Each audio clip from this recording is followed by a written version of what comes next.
Hello, humans and animals alike, this is Stylus, and welcome back to Final Fantasy Restored. Last time, we've been hearing about this castle, this Citadel of Trials, from the dragons of the Cardia Islands. And so now we are going to check this place out for ourselves, to see if we can find proof of courage.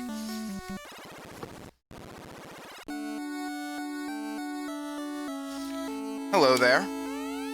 The crown you possess is a sign of a true warrior. Have a seat on the throne. Your courage will be put to the test. Try to return with the proof of courage.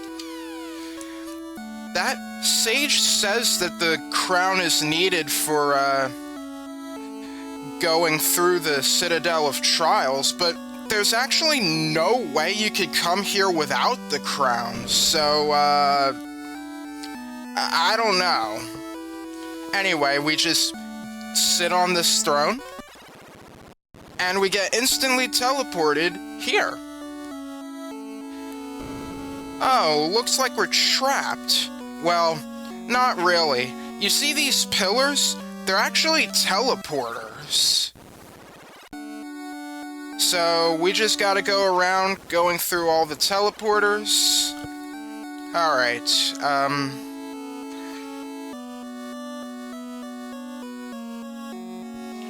let's see.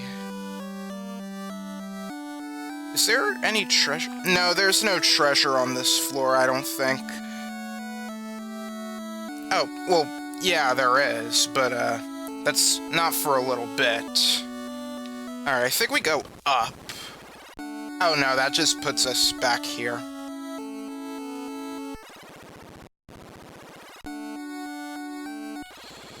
Okay, so we take the bottom one first.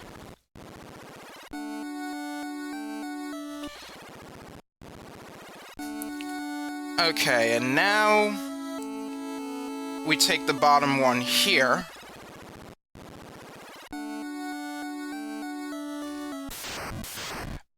Oh.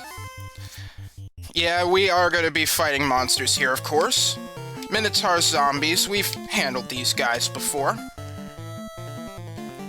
Let's cast Diara and Fyra.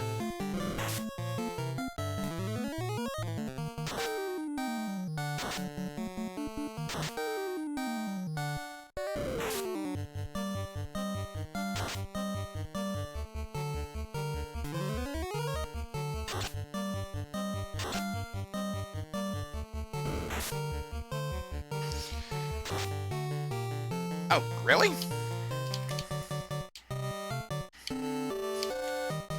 Okay, let's target them like so. I can't hit very well, still. Ow!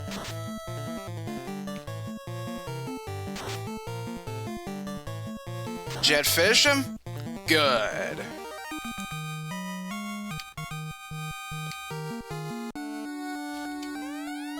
Oh. I think we need to do some healing.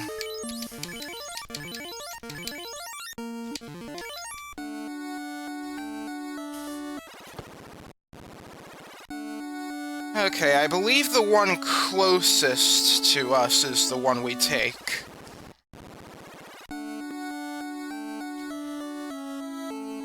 Okay, now there's a room here, and, yeah, it definitely looks like the type that would be guarded by something. 3 clay golems. Now, unfortunately, I think clay golems are resistant to all kinds of magic, and not to mention they can poison. So, we should probably just take these out pretty quickly.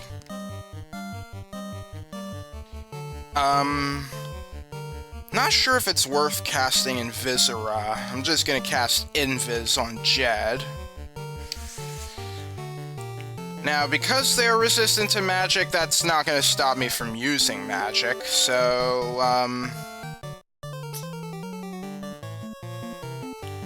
let's cast Blizzara.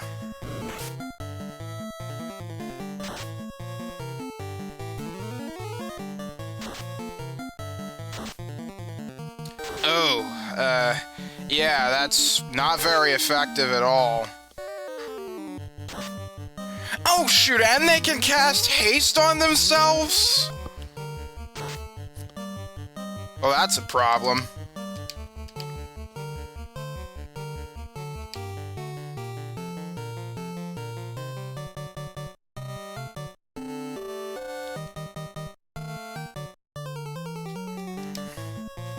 I guess protect, and,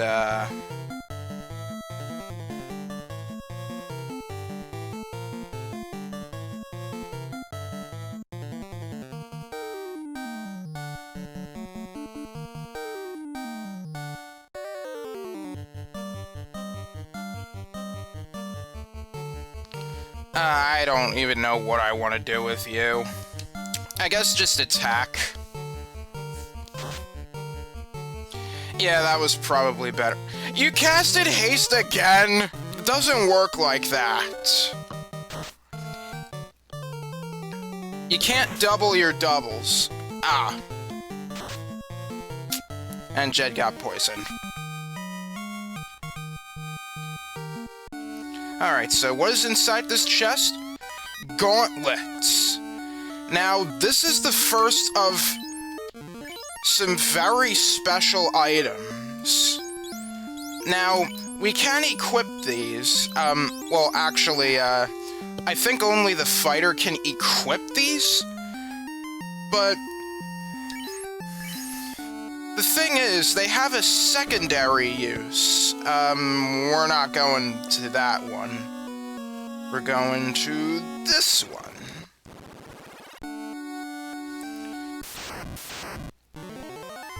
Ah, some guinea pigs. Okay, so the gauntlets. When we go into equip here, we can select the gauntlets here. Now, yeah, we've had this equip function the entire time, but we never used it. Even though it says equip here, it doesn't allow you to, like, rearrange your equipment. In the original localization, it's just called item, but, yeah, it doesn't really do much until you have special kinds of weapons and armor, because when you use the gauntlets, it will cast Thundara. So, essentially, what the gauntlets are is an unlimited source of Thundaras.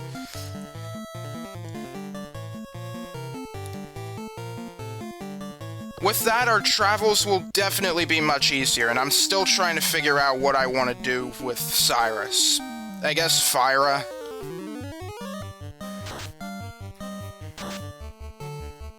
Oh, wow.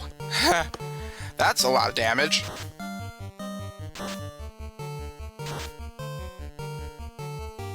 Oh, cool. We can finish them in one round.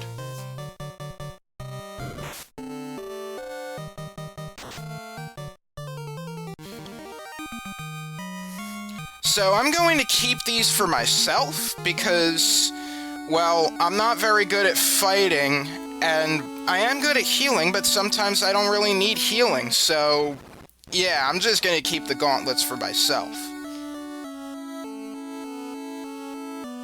Okay, we got a lot of treasure coming up, and as we come into this room, we face a nightmare. Nightmares can snort on you to blind you, so be careful with that. Let's see. Just use the gauntlets. This will be my primary attack from now on.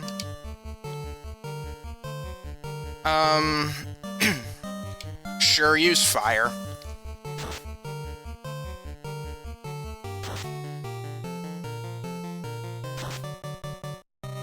Alright. Didn't even stand a chance.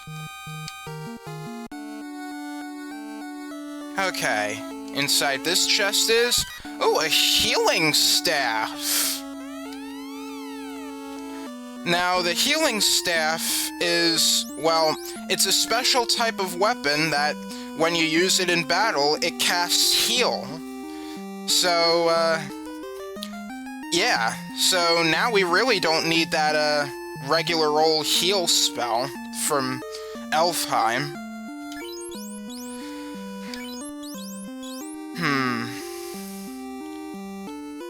I might as well have this one too. Oh, and I can equip it, though I'm very sure it's weaker than the Mithril Hammer. Yeah, 14 versus 20. Okay, if you don't want to fight the Nightmare again, just step to the side here and there you go. Lots of treasure. At least one of them will be guarded.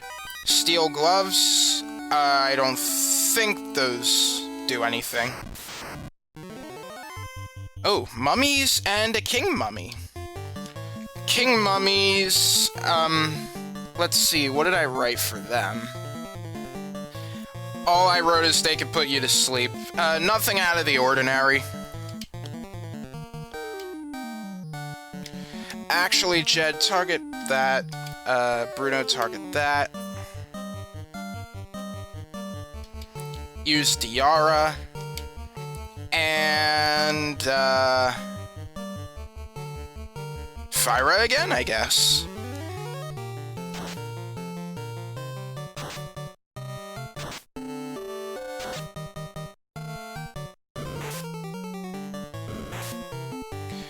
Okay, Bruno's asleep, and he woke up.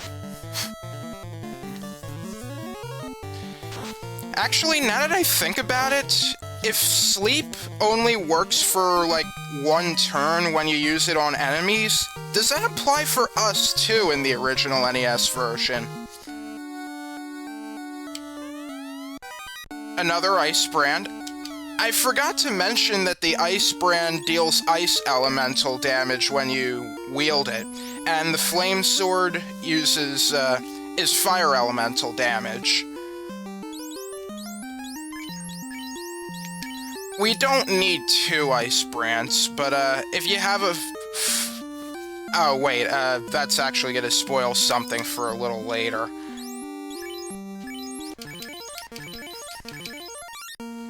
I'm sure some of you probably know what I'm talking about. If you read any guide, you'll encounter it. Oh, ruby bracelet. Stop pressing A. Oh wow, our armor slots are actually starting to get full.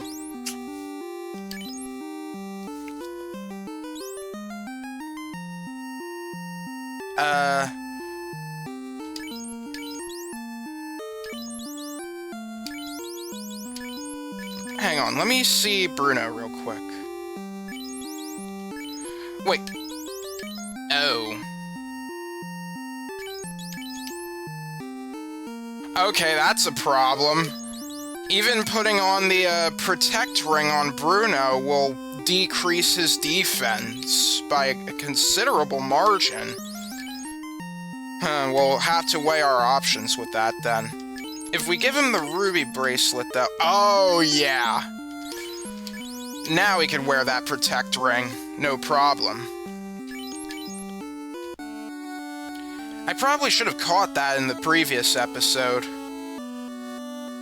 Just slipped my mind. Oh, Medusas! As we all know about Medusas, well, they can petrify you, so don't look into their eyes. Let's see, what do I want to use?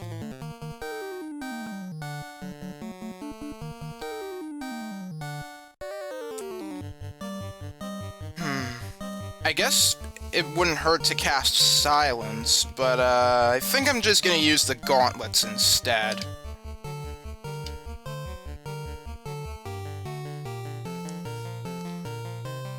Sleep, I guess? I don't really know. Okay, thank goodness that didn't work. I'm tired of Jed missing out.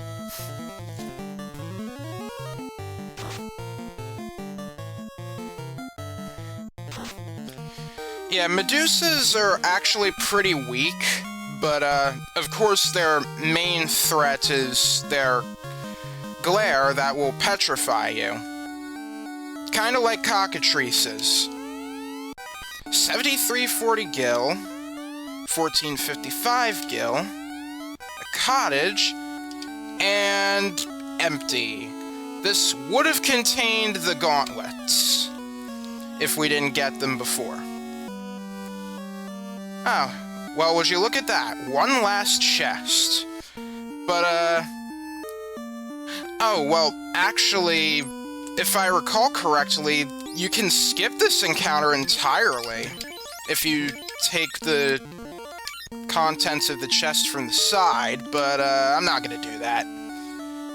Oh, okay, we'd actually be fighting them anyway. They are at the side.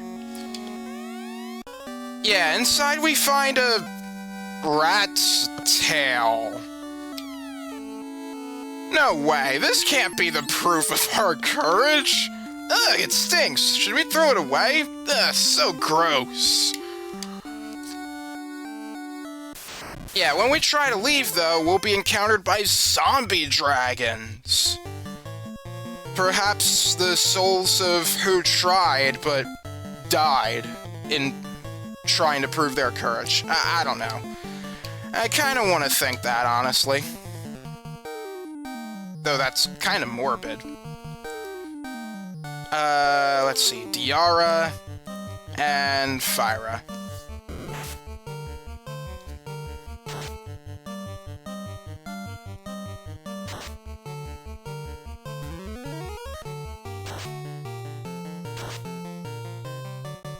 Alright, that's one down, and that one is not down.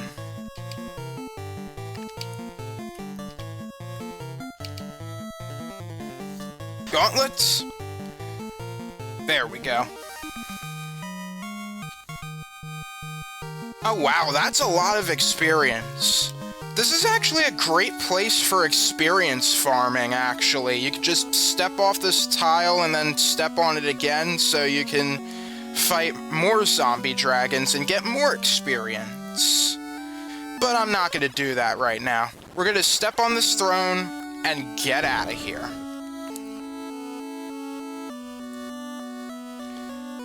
Alright, so with all that, it's time to return to Bahamut and see if this rat's tail is the proof of our courage. So, yeah, I guess before that we should use a tent and save, and I will meet you back at the Cardia Island. Before I go any further, I kinda miss the, original localization's description for the rat's tail. It would say something like, "Ew, this is gross, should we throw it away?" No, wait, don't do that! Yeah, it pretty much tells you that, yeah, it's an important item. Don't throw it away. Anyway, let us give that rat's tail to Bahamut. That rat's tail is the proof of courage. As promised, I'll grant you new titles. Now gather round, O courageous ones. Whoa! Look at you, Jed! You've become so different. As a matter of fact, all of us looked so different. Yep. We have been granted new titles now. We have been promoted. So, yeah, with the promotion, every character now has brand new abilities. So, why don't we get started with the explanation of these promotions? So, first off, if you had the fighter on your team, the fighter would be promoted into a knight. The knight has the capability to equip a lot of weapons and armor, more than he could ever equip before. Plus, he can learn some level 1 to level 3 white magic spells. So, with this, yeah, the knight would become quite the powerhouse, not only dishing out lots of damage with a variety of weapons he could equip, but also he could do some self-healing with the white magic spells he could learn. However, I don't think that improvement is like that of the Thief to the Ninja.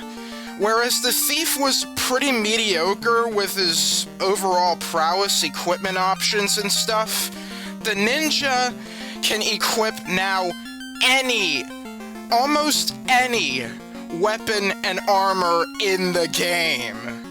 Plus, he can learn some level 1 to level 4 black magic spells, so he now has access to the super powerful haste spell. Yeah, the ninja Jed basically is now a fighting machine.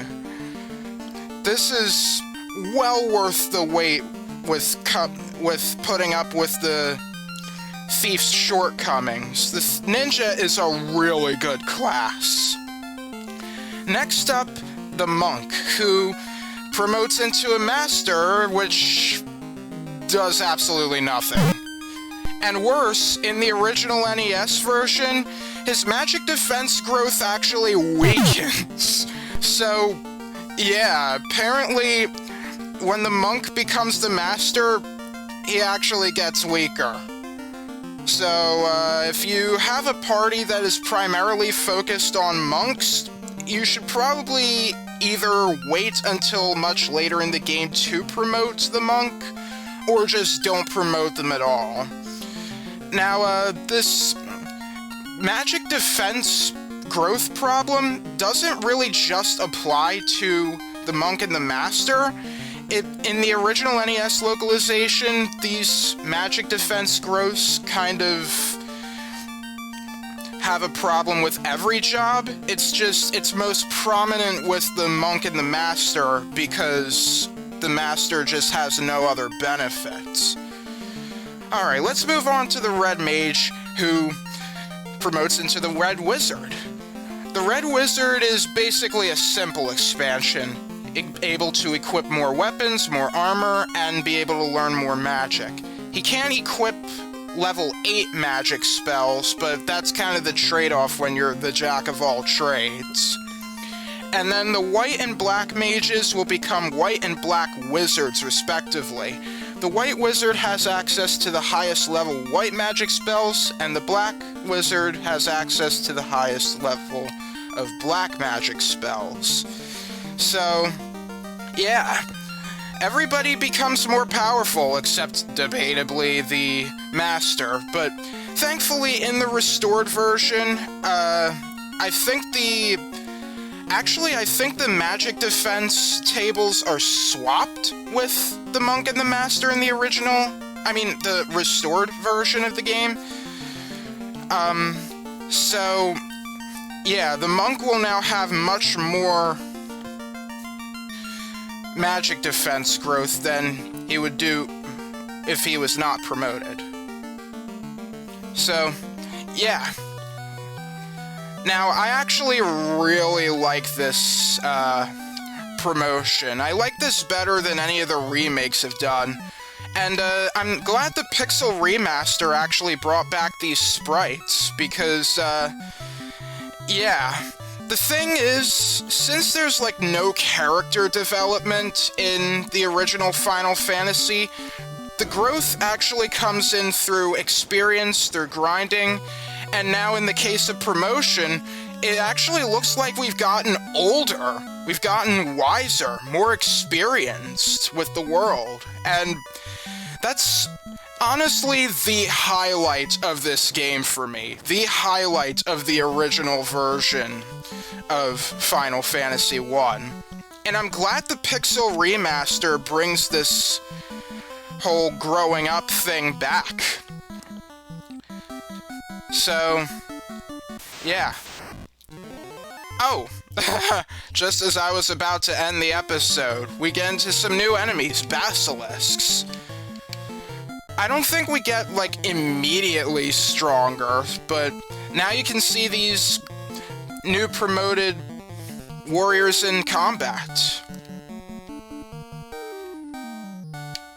So, basilisks are dangerous because they can petrify you, of course. Let's see, let's try Blizzara.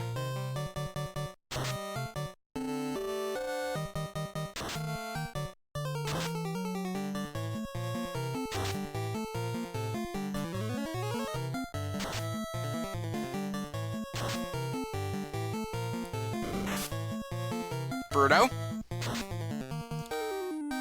Alright.